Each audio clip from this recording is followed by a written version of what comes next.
تاریخ نویس است عطاملیک جوینی یک کتاب داره با نام جهانکشای جوینی تاریخ ای همون بیچاره با آب دیده این میگه پورا نوشته است.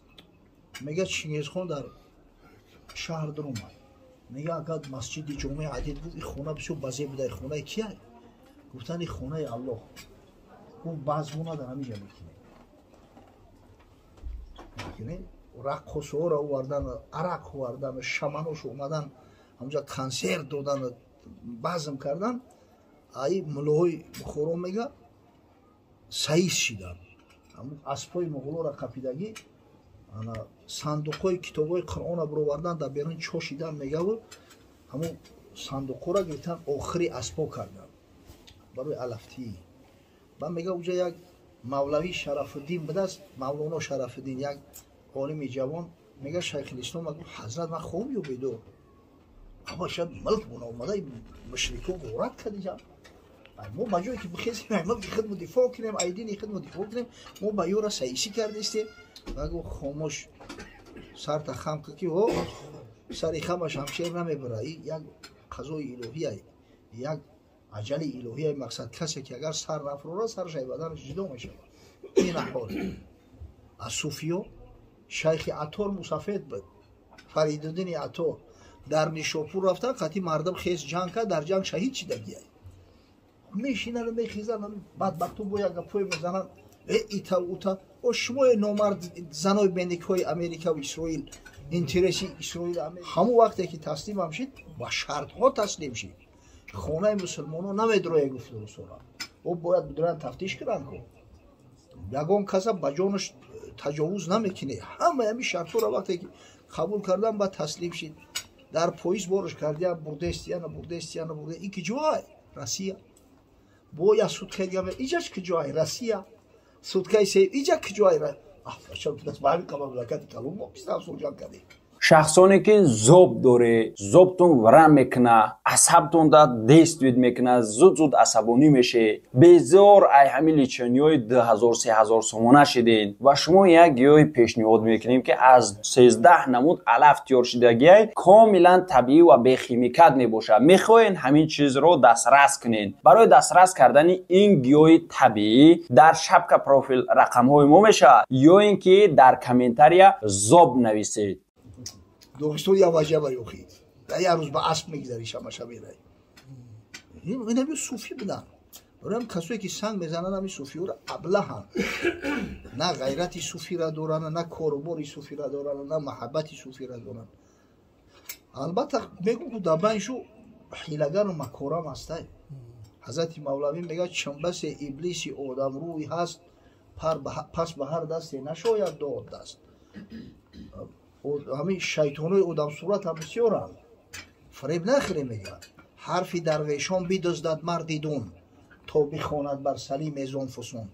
بعضیش هم 3-4 استیلای صوفیگی را یاد گرفته است بلا را نمیدونه مقصد غرض هیوی تصوف عرفان چیه این چی راه هیچی بلا را نمیدونه اونم 3-4 استیلا یاد گرفته است لطیفه قلب لطیفه اخفا و این چیزو مردم گران کده گشت است. شاهیدت گه راست گوید گه دروغ مست گاه از میو گاه زیدوغ. امکان دارم میگم شاهید مقصد همون صوفی راستگو باشه امکان داره دروغگو باشه.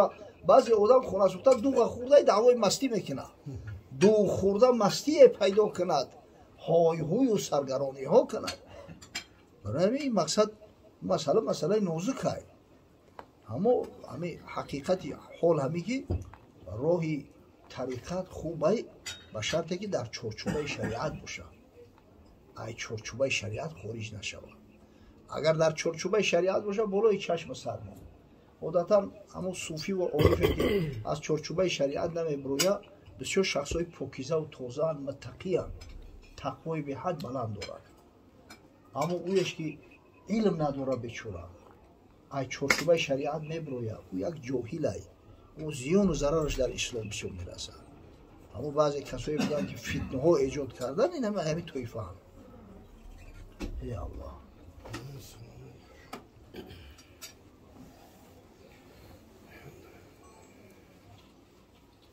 هستند هیچ وقت روی زمین به اولیاء الله نمیمونن ولی همین شیخ احمد غزالی، این احمد غزالی دودری ابو حامد محمد ای امام غزالی یا دودر دوره با نام احمد یا ای پدر و مادر دو کس موندگیان. اما پدرش وقتی که بیمار میشود مبلغش همش در دست یک دوستش میتواد، میگه که همین فرزندای مرا نگه بین که امیدوارم که انشالله این فرزندای خوب و کمال میرسن. با اون مبلغی پدرشون گرفت در فرزندو صرف کرد. حقیقتا علم خوب داشت، همین خیلی علم بر خاک همین غزالی بگوی کفایه در تمام دنیا میشناسنش. غزالی کیه؟ دودرش عارف بوده است، بسیارتر به همین عرفان و تصوف و تصفیه قلبی مشغول و اینشون بعضا رزمگاه میشید. غزالی گوشاش هم میکشید و او خوبتر ای دستور که خدا جون تماس کنه بخون. پیغمبر خدا میگه اطلب العلم، طلب کنه علم، من المهد الى اللحد، ای گهواره تو لحد طلب کنه، تو وقت بسیاری بعد صرف میکنی. یا شب غزالی خوبای هر دش در حجراش رو برو بوده است.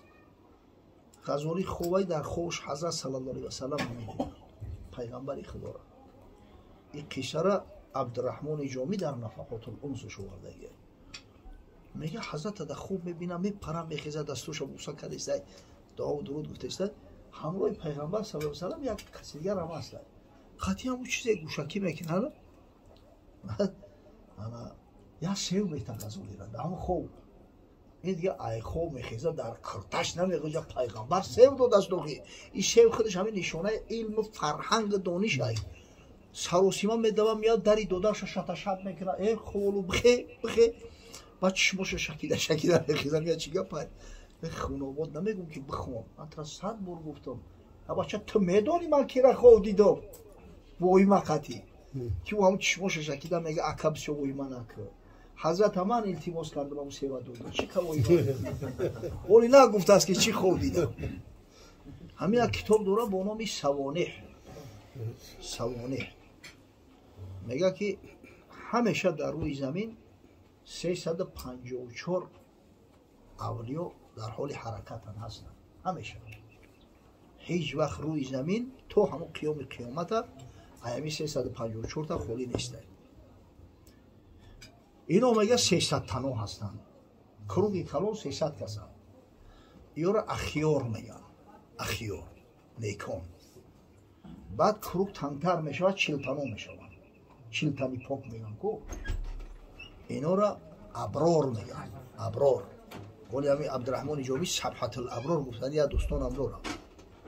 بعد با کروگ مایدتر میشود 7 کس میشود. اینا را ابدال میگن. اصطلاحات است مر ابدال رو که نباشد زون خبر غفال رو.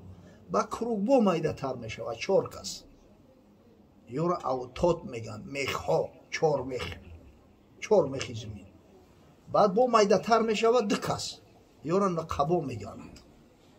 و نهایت در همین سنتری کروگ قطب ایستادگی میگن. همده قطب دائم یاد حالی حرکتن.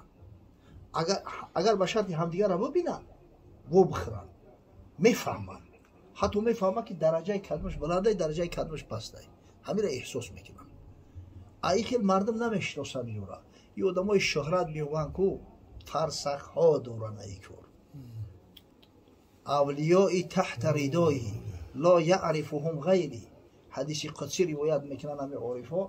خداوند میگه اولیای من دوستای من در زیر ردای منن، او را نمیشناسه هیچ کس. عادتا بعد مردن شو بعد بسیار اشکار میشوند. در وقتی حضور بودن شو نه که همیشه هستن. اگر فرضاً همین قطب وفات کنه همون مرکزی محوری دویره، یک نفر همون 2 نفر رو قطب میشود، او 4 نفر رو یک نفرش نقیب میشود، 7 نفر رو یک نفرش اوتاد میشود، در 4 نفره میدرویه، 40 نفر رو یک نفرش ابدال میشود، 7 نفره هم میدرویه، او 300 نفر رو یک نفرش 40 نفره هم میدرویه. بعد یک صوفی و یک عارف تازه از میان مردم در 300 تنها میدرویه. آنمی کروگ هیچ وقت دیگرگون نمیشود، همیشه هسته. نه چون اولیاء مدرزود نمیشوند؟ اولیاء مدرزود نمیشوند. حقیقتا همون کسایی که به همین درجه و منزلت میرسن و ایامو خوردی و ای جوانی اخلاقی نیک دارن، آدابی نیک دارن، سیرشتی توزه و پاکیزه دارن، نه که اون مادرزاد نیستن. نه این میراثی نیست این تقسیم. ماشاءالله حقی مشرکات طلب استغفار کردن که خدایا ببخشش یا در جنت جاش که این دورت در حق مسلمان میشود. اگر چنده شاید فاسق فاجر باشه، بی نماز باشه، بی تقوا باشه، او با نیاز بیشتر به دعا نه فضل شما میگنه میدونن کمی هم خیر یره و ما یعمل مثقال ذره شر یره. کسی مقدار یه ذره نیکی کرده است نیکیش هم میبینه، کسی مقدار یه ذره بدی کرده است البته پاداشو مکافاتش میبینه، جزاش میبینه. یک زاهد بوده است همین ایبولای منبر فقط در حق دزدا و غارتگرا دعا میکرده است. اون یکی وایس چه بر منبر شدی قاطعان راه را داعی شدی. قاطع راهشون هم راهزن میشود. دست می برداشت یا رب رحم رون بر بدان و مفسدان و طاغیان. خدای رحم جانی همین بدا و این همین ظالما و دزدا و همین را بخو. می نکردی او دعا بر اصفیا، می نکردی جز خبیثان را دعا. همین دائم دعاش در حق اینه آدمای بده. من میگم مربر رو گفتند که این معهود نیست، دعوت اهل زلالت جود نیست. و خدا جون تماس کنه این آدمای گمراه حتی در حقش دعا میگینی اوکی ایرو جوان مردی نیست، ای خوبی نداره. گفت نیکویی از ایشان دیدم، من دعاشان زین سبب بگزیدم. گفت من همیان یکی دیده که واقعی چه دعای خوبشو نکنم. هرگاهی که رو به دنیا کردم من از ایشان زخم ضربت خوردم. هر وقت قصد دنیا میکردم اهمیو شتم میخوردم، تجارت هم میگرفتم، دزدی میکردن مال ما میبردن، مقصد یکون کور کسبه را میگرفتم میومدن بار ما میکشیدن میبردن. و میگه چون سببگاری صلاح من شدن پس دعاشون بر من است هوشمند. او هم سبب اصلاح من هم باشیده که جماعت رفتن نتونست نمازی تهجد شب نخون. احمد ابن حنبل هیچ وقت نمازی تهجدش ترک نکرده است. بعد سحر میگه شاگرداش گفتن حضرت چی برای چی اینطوری کردی؟ گفت به خاطر همین ابو زرعه صحبت با ابو زرعه او را یه عالم کلون علم حدیث یا علم جرح تعدیل علم رجال. من میگم همین نماز شب نخوندم، این شما نمازهای شب با میخونم. نه که من ابو زرعه را دایم نمیبینم، دایم نمیبینمش. اینا مثال یک طایفه مردم هستن که جماعت اگر نروند گناهگار نمیشوند. جماعت سنت اینه که حکم واجب داره. اینا مثلا مفتیو کسایی که فتوا میدن در پیش آدم های فتوا دو دستی هم اگر به شرط همیو جماعت را ترک کردن گناهگار هم میشوند. در فتوای فقه اومده هندسی گفته. یا اینا مثلا حکیم یا در محکمه یا مسئله سخت رفته است مسئله را فیصله باید کنن. اگر همین جماعت را ترک کرد همین طریق اون تو در گناهگار نمیشود. شما را من طریق میگیره که مسئله شرعی مسئله جدی و ایجاد یک سوال ایشید که هم معاملات بده هم تصوف عرفان بده باور کنه سوال انیخه گرفتن در این زمان بسیار مشکل است. این بیچاره مردم چرا میدونن که واتساپ قطعی سوال میتونن خیلی خدای جون شما عقل فروسات نیست. همین واتساپ برای سوال جوابی بود. او واتساپ هیچ وقت یکم که پریموی نیست.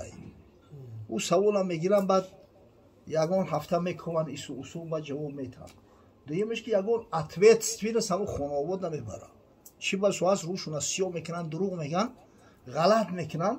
با میگو که بچه تو غلط کردی خونه شفته با گرفتی در اینترنت پرتافتی را همه را پر کردی همه رو دروغی گفتگی تا اصلاح که رد که گردن اینه که غلط شید است و خیلی مردم که او سواد داره بگه که اگر من همیجا غلط کردم با میگن که این بچه بی سواد بوده است دیگه نمیگن مشکل در اون ایجا همه که شما را فکر کنه که انشاءالله مجلس افتاء محفلی سوال و جواب محفلی جدی خدا بزرگه خدا میگهتون لیکن سعی کنه جماعت ترک نکنه بچه. این مثال مسجد محله شما این مسجد داخلی محله این مسجد سری راه نیست که خیلی بگوی قدی فلونی و فلونی میریم با اکثری نام میخونیم جماعت. در مسجدهایی که در داخلی محله جماعت مستحبه فقط یک تا میشه اونم جماعت یکم دیگه جماعتش مکروه هست. برای چی مکروه هست؟ برای اون که تنبلی نکنیم خیلی بگم که خیلی وقت می‌بینیم باید جماعت دیگه بکنیم خدا یاد ها بده داخل دیگه اصحاب این آدمای محله